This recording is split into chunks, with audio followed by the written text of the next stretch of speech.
Bienvenidos a su espacio de Ética TV, su programa de ética ciudadana. A lo largo de muchos de nuestros programas de Ética TV hablamos sobre el papel de los hábitos, ¿no? Hacemos mucho hincapié en que la cuestión de la ética tiene que ver con hábitos morales. Y bueno, no está mal que dediquemos un programa a abordar este tópico. Vamos a hablar de lo que son los hábitos morales, específicamente desde una de las teorías más influyentes en la historia del pensamiento ético occidental, que es la ética de Aristóteles. Para ello tenemos al profesor de ética Martín Astacio. Martín, bienvenido. Gracias, Leonardo. Bien, vamos a comenzar entonces hablando de este concepto, lo que son los hábitos morales desde la teoría ética de Aristóteles y, bueno, ¿con qué se relacionan estos hábitos morales?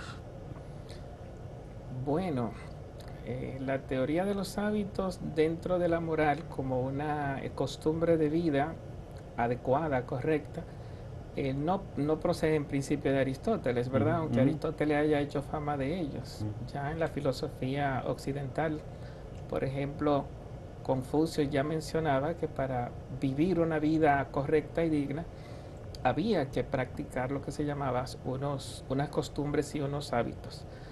Aristóteles, en su filosofía sobre el comportamiento humano, dedica unas reflexiones fuertes porque en el ser humano existen unos hábitos que son recibidos desde la más tierna infancia por una educación no formal que se entendía como la música, un poco hoy le llamamos hoy día la cultura, la tradición, el decir de los poetas, lo que dice la gente. El niño va imitando y va creando unas costumbres que tanto Aristóteles como Platón consideraban viciosas de frente a los modelos establecidos. Díganse héroes, ya sean mitológicos, ya sean genios, protectores de los hogares o la creencia en el más allá, presentaban unos modelos que a la luz de estos pensadores no eran los modelos adecuados para una correcta vida. Si te refieres al hecho de que en muchos de los grandes mitos que formaron a generaciones de griegos, pues los dioses engañaban, estafaban, ¿no? Tenían Entonces, los mismos vicios humanos, ajá, ¿verdad? correcto. Y en ese sentido no eran los modelos, por eso Platón quería echar a los Uh poetas, -huh, que bien entendemos. sí. O quería otro tipo de poetas, Uh que -huh, no tuvieran esos modelos para que los niños no imitaran eso. Y en el mismo campo encontramos a Aristóteles, que de alguna manera nos enseña que debemos tener unos nuevos hábitos distintos a lo que incorporamos en el crecimiento. Entonces, esos nuevos hábitos requerirían, por lo tanto, de una nueva enseñanza y de nuevos modelos. uh -huh. Y esos nuevos hábitos tenían que tener un fundamento en lo que es la razón de aquel que los incorpora como modelo de vida. Cuando digo razón, Aristóteles diferencia entre un tipo de persona que vive repitiendo hábitos de forma imitativa, no porque lo ha asumido en conciencia y libertad, y que no necesariamente son sanos. Hay unos que sí son sanos, que se llevan de sus padres, de los modelos establecidos, no porque tienen razones para vivirlo, sino por respeto a sus superiores. Ya, o sea, por obediencia. Si Aristóteles no le llama eso uso de razón, lo acepta pero no le llama uso de razón. Cuando Aristóteles habla de uso de razón, está hablando de aquel que encuentra los por qué y los para qué, de poder asumir unos valores, una costumbre y se somete a unos hábitos, porque es capaz de autoiluminarlo con su propio pensamiento, con su propia razón. Ok, entonces los interioriza. Vamos a ver si entendemos esto un poco, porque pareciera que es un modelo un poco intelectualista, pero los hábitos realmente no son un proceso meramente intelectual, porque estamos hablando de costumbres que se van incorporando por la práctica y entonces el individuo se acostumbra a hacerlo precisamente por el hábito de hacerlo, valga la redundancia, ¿no? Ya, que una cosa son de alguna manera los hábitos adquiridos de manera por el ejemplo que te dio la sociedad, ¿verdad? Ajá. Entonces, estos no son los hábitos morales para Aristóteles, ni los hábitos éticos. Ok. Eh, ya cuando una persona comienza a respetar a sus padres, está asumiendo unos hábitos morales en atención a los modelos establecidos y porque experimenta esa lucha interna de que esos hábitos se ven combatidos por las pasiones, por los sentimientos, por las tendencias inadecuadas y tiene que mantener una lucha en regir su conducta, sus pensamientos en función de la enseñanza recibida. Entonces ahí hablamos de unos hábitos éticos. Ahora, Aristóteles diferencia entre lo que se llama unos hábitos que son dianoéticos y unos hábitos que son éticos. A ver, ¿cuál es la diferencia? Cuando él dice dianoéticos, es aquello que están en nosotros por la luz del conocimiento. Ahí él le pone ahí lo que se llama la filosofía, para él son los más grandes, ¿verdad? Cuando uno llega a contemplar la naturaleza, el conocimiento de las mismas profesiones que uno ejerza del oficio, cuando uno sabe dar razón de ello, son parte de esos hábitos que no son simplemente operarios, sino que tú puedes dar razón, que no es lo mismo el que dice el porqué y los para qué de la obra que el que la sabe hacer. El que dice el porqué y el para qué tienes unos hábitos que le llama dianoéticos. Y el mismo que estamos señalando ahora de hábitos éticos, que es propiamente hablando el uso de la razón, que también se le llama fronesis, otro nombre más cercano a nosotros, es lo que se llama la prudencia. El que es prudente tiene en sus razones, en sus cabezas, en sus pensamientos, las razones de por qué portarse bien. No lo hace por obediencia, sino que lo hace por autonomía. Sin embargo, esto no vienen por la práctica de hábitos o de conductas, sino que vienen, según Aristóteles, por el tiempo dedicado a una doctrina, a una instrucción.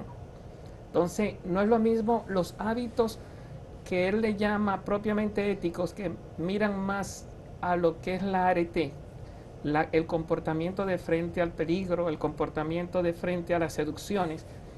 Este hábito de intentar portarse bien y lograrlo, se logra con el mismo acto, como decimos hoy, que a nadar se aprende nadando. Ajá. Es la misma idea, sometido a situaciones en la cual te ves seducido y no te dejas seducir, o sometido a situaciones en que el peligro te está circundando y tú no obras huyendo del peligro de manera cobarde o temeraria, con una conducta de más, sino que tú dentro de ti tienes como los modelos establecidos, las razones de cómo comportarte, y de alguna manera te comporta en la medida que te entrena en la repetición de actos buenos, te va entonces habilitando para nuevas situaciones. Los actos te moldean y tú moldeas, tu molde interno, por decirlo de alguna manera, te prepara para nuevas situaciones. Entonces sí hay un proceso de incorporación por la práctica. La instrucción, ¿de qué tipo es? No es una instrucción meramente teórica en este caso. Hay tres tipos de instrucciones para Aristóteles, ¿verdad? La misma que nosotros conocemos por división de las ciencias teóricas, las creadoras o productivas, que miran a lo que hace el ser humano, que son los hechos artificiales. Si miramos los hechos naturales, ahí Aristóteles ubica lo que es la física, la ética, la matemática, que es donde el hombre no ha puesto su mano ante los astros, ante la naturaleza, ante los animales. Ahí encontramos al filósofo. Pero cuando encontramos al que es profesional de su propio trabajo, de su propio oficio, que sabe dar razones y sabe educar a otro, que más que un operario es un maestro, entonces ahí tenemos ese hábito dianoético que también viene por la instrucción. Dentro de lo que se llama las ciencias prácticas, que son tres tipos de ciencias, ¿no? Las teóricas que miran la naturaleza, las creadoras o productivas que miran el trabajo, el oficio manual, y lo que se llama la ética y la política, la conducción del hombre en función de su felicidad o su propio bien. A esa ciencia Aristóteles le llama ciencias prácticas. Ok, nos están haciendo señas de que tenemos que hacer una pausa, así que vamos a hacerla y entonces después de ella continuamos.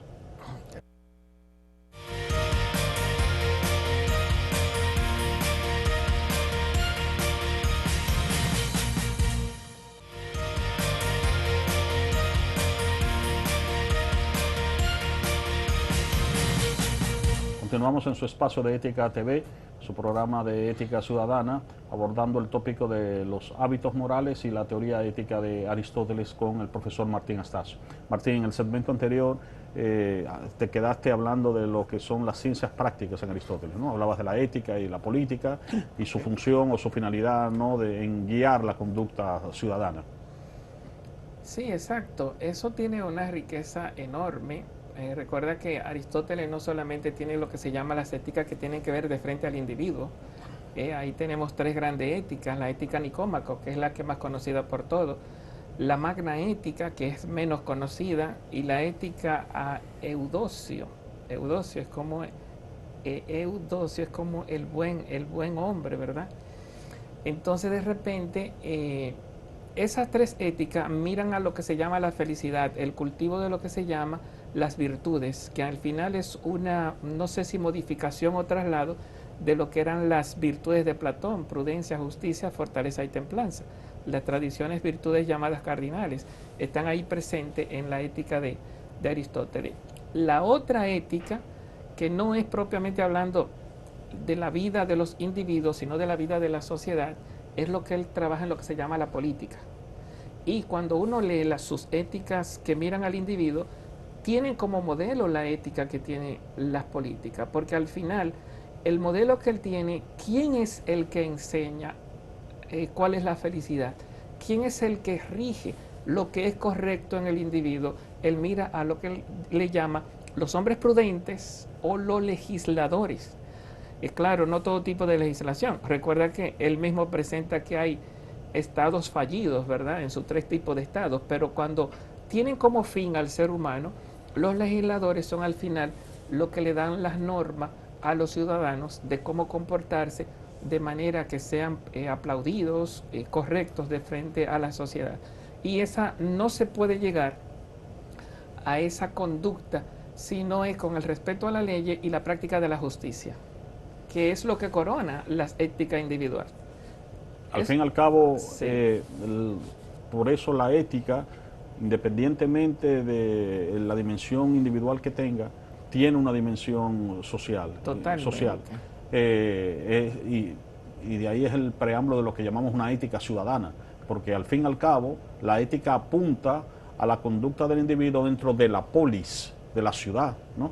Es que al final en Aristóteles eso es lo que te convierte en ciudadano, en hombre libre.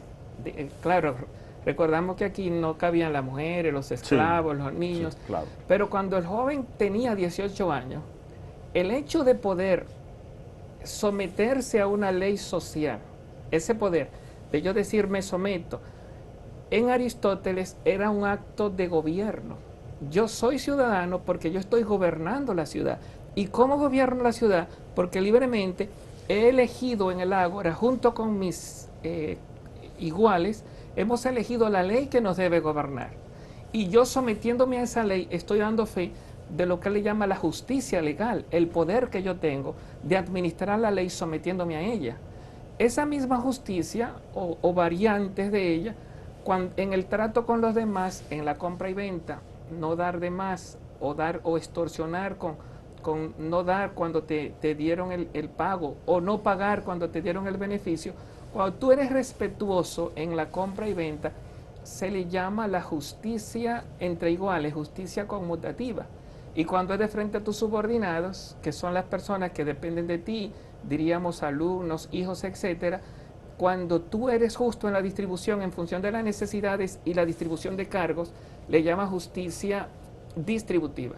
Entonces, cuando se habla de justicia en relación a los demás, pero yo no puedo ser justo si al final yo no me sé administrar, porque al final lo que yo estoy haciendo es obedeciendo a las leyes de la ciudad, que te ha dicho lo que es correcto e incorrecto, o tú a fuerza de costumbre lo has ido incorporando y lo has ido asimilando. Pero ese, claro, la coronación de la vida personal se convierte en vida social. Eso no es fácil ver ese punto, ¿verdad? Pero la ética culmina en la justicia. La ética nicómaco culmina en la justicia. Y después, cuando tú miras la justicia, es el respeto a las leyes y la capacidad de administrar la justicia de frente a los demás. Y hay un aspecto también importante, bueno, ya tú lo señalaste, que es el que tiene que ver con la felicidad. Porque al fin y al cabo, estas teorías que podemos llamar teorías de la virtud apuntan a la cuestión del fin, que es la felicidad.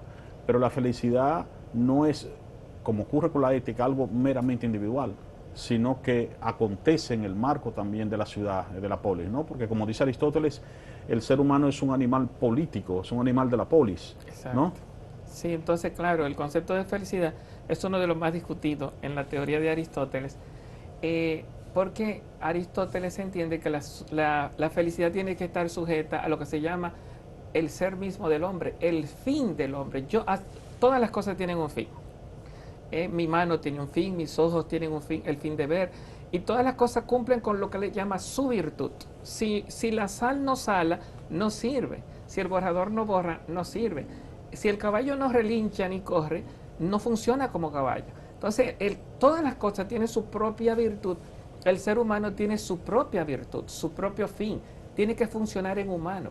Y para él necesita que sus conductas estén sometidas a la razón. ¿Qué es lo que pasa? Si yo no tengo el fin, como el arquero, si no tengo lo que se llama hacia dónde yo dirijo mis conductas, no sé a dónde voy, entonces mis conductas están gobernadas por lo que se llama una parte del alma que no entra en razón, que son como los caprichos, las fantasías, los desórdenes sentimentales, y de ahí no me queda más que lamentarme de la vida, porque yo no puedo darme el gusto de sentir que estoy dando en el blanco cuando estoy haciendo lo que tengo que hacer. O sea, si una persona estudia ingeniería, derecho, lo que sea, tú ves que cambia su vida. No es lo mismo estar en la casa sin no tener nada que hacer, un muchacho, a que tenga una dirección en la vida. Si ese muchacho tiene una dirección en la vida, hace muchas cosas, trabaja, estudia, pero todo lo ordena.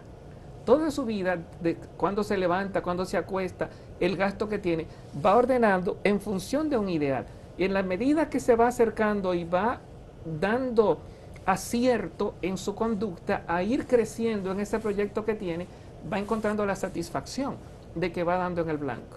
Aquí la pregunta sería, ¿cuándo el hombre es feliz? Y entonces él dice, es feliz cuando se comporta en humano. ¿Y cuándo se comporta en humano? Cuando se comporta racionalmente. O sea, recuerda los tres tipos de almas, ¿verdad? Que estamos por encima de las plantas, por encima de los animales. Lejos de los animales nosotros pensamos y tenemos fines. Y entonces, cuando tenemos nuestro fin y nos vamos acercando a él, entonces es cuando logramos nuestra felicidad. Y viene la pregunta, bueno, ¿y cuál es el fin al que yo me dirijo? La respuesta es tú mismo como realización. ¿Y quién te dice cuando tú estás bien? Ese es el salto, ¿verdad? El legislador. Cuando se reúnen en asamblea los legisladores, el pueblo, y procura el bien de la nación, el bien de todos. Por eso cuando tiene como fin al hombre, el Estado es justo, ya sea monárquico, ya sea oligárquico o ya sea democrático. Cuando tiene como fin el bien del pueblo, entonces tú tienes a la vista lo que el pueblo te presentó como bueno para la sociedad y para ti, que siempre debe ser el beneficio de los demás, incluso en función de tu propia vida. Entonces, en la medida que tú tienes acierto en tu comportamiento, logrando esas metas hacia la justicia, se supone que allí tú alcanzas tu alegría, tu felicidad, tu plenitud. En la medida que proteges, que cumple, que logras los aciertos que vas teniendo en tu proyecto de realización y de vida. Hay una cuestión en la teoría aristotélica y es la relación entre felicidad y vida autónoma, ¿no? Digamos que en la medida en que vamos consiguiendo una vida más autónoma con respecto a factores exteriores a nosotros mismos, en esa misma medida pues podemos tener una mayor libertad y una mayor felicidad, ¿no? Si puedes un poco explicarnos esta En su Ética Nicómaco, no sé si en el primero o el segundo libro, dice que la vida del ser humano no puede depender de la fortuna. Como el camaleón, que como viene el ambiente se viste de acuerdo al ambiente. Si me llegan, si me beneficia la vida con regalos, con agrados, yo diría con sacarme el premio o cosas así, pues entonces de repente soy feliz. Pero si la vida me depara desgracias, dolores, muerte, tragedia, pues me convierto en una persona infeliz. Dice que no se puede entender eso como felicidad, que yo dependa de la fortuna, porque así el ser humano no está regido por su razón, sino que está más bien regido por la circunstancia. El hombre feliz se descubre justamente Cuando de frente a los halagos se mantiene, la palabrita es templado, no se deja seducir por los halagos. Y cuando de frente a los peligros y de frente a ellos, como él tiene el norte, el hombre que sabe hacia dónde va, tiene el norte por dentro de lo que quiere, no se deja tampoco amedrentar, el miedoso, el cobarde, no se deja amedrentar ni se convierte en temerario de forma como esquizofrénica de frente a las realidades. ¿Por qué? Porque espera con tranquilidad la desgracia y de alguna forma no se deja seducir por los regalos. ¿Dónde está la explicación de su conducta? Tú no la puedes encontrar en los factores externos, sino en los factores internos. Sabe lo que quiere, sabe a dónde va y tiene su autogobierno por dentro. Muy bien, bien, nos hacen una pausa, vamos a hacerla y en breve volvemos. Ya.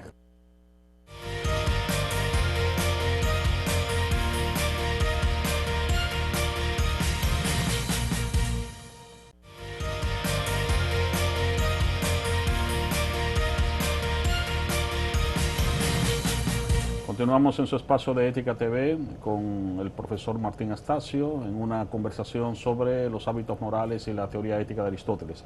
Martín, ¿cuál sería el legado de la teoría ética de Aristóteles?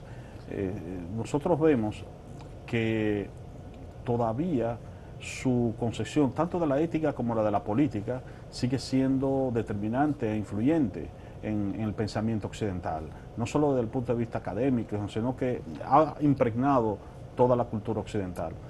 Si brevemente podríamos sintetizarnos, ¿no?, la importancia de ese legado. Bueno, yo tengo una mirada un poco contraria a la tuya, ¿verdad? En el sentido de lo que se llama esta filosofía del posmodernismo y esta filosofía de una especie de individualismo, de que hay que respetar las diferencias. Realmente el legado de Aristóteles es un legado, fíjate que se solidariza en la ciudad, en la decisión de los ciudadanos. Hay que tener la capacidad de ver qué están decidiendo y yo someterme a la decisión. Y hoy día guerreamos contra la autoridad de los padres, la autoridad de la empresa, la autoridad política. A todos los tenemos viciados con nuestro lenguaje y con nuestra forma de pensar. Y cada uno de nuestra gente habla de derechos que no bien entendidos, de reclamos, de una libertad que se convierte en libertinaje. Esto no es Aristóteles, ¿no? Aristóteles implica que la elección de los padres, la elección de los gobernantes, la elección de las autoridades está en función de la realización humana. Y el ser humano tiene la capacidad de tener uso de razón, aprenderlo, incorporarlo y vivir según eso, no vivir en guerra contra lo que se llama la solidificación de un proyecto que se ha gestado por la autoridad establecida. En ese sentido, aunque entiendo lo que tú dices, que el legado de Aristóteles, todavía hoy se habla de Aristóteles como filósofo, el más grande filósofo de Grecia, y todavía es un pensamiento inevitable para aquellos que queremos ser filósofos. Pero el vivir según este legado, creo que nos hemos distanciado fuertemente y lo vemos más bien como peso, sometimiento, ausencia de libertad. Quiero vivir mi vida con nuevos criterios, digamos un poco al liberalismo, John Locke, tener dinero, mi libertad, mi vida, son mis derechos, que nadie me moleste.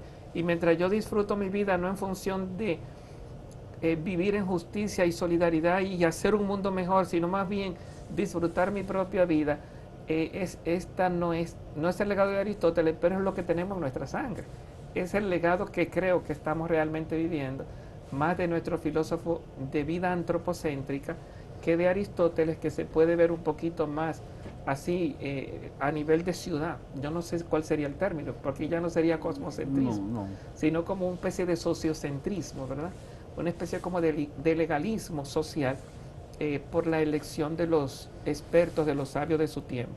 Sí, yo creo que un aspecto importante, no tenemos ya mucho tiempo para abordar ese tópico, pero ha emergido una subcultura que podemos decir de culto a la felicidad, pero a la felicidad individual, que piensa o que quiere vender la idea de que el individuo puede ser feliz independientemente de lo que acontece en la ciudad, que es un asunto meramente personal, Y a mí me parece que sí, uno puede retomar a Aristóteles como crítica, como posicionamiento contra estas posturas que olvidan la cuestión de que nosotros somos seres en relación con otros y que el problema de la felicidad y el problema de la realización personal está indefectiblemente vinculado al destino de la ciudad de la que somos parte, ¿no? O del país del que somos parte. No, totalmente de acuerdo. Realmente, como decía Aristóteles, el ser humano es un ser en sociedad. Nacemos de una relación social, Sí. de un hombre y una mujer, en el cual se supone nos constituimos familia. Sí. Me deben llegar los valores a través de mis padres. Estamos rompiendo la familia. Y el mismo, digamos, ese ecosistema social en el que yo me muevo, crea leyes y normas de convivencia que yo debo conocer para no hacerle daño ni ser dañado por las personas con las que estoy conviviendo. Muy bien. Bueno, Martín, se nos ha acabado el tiempo. Muchas gracias por esta conversación y a ustedes gracias por acompañarnos en De Ética TV. Mil gracias a ti, Leonardo. Gracias.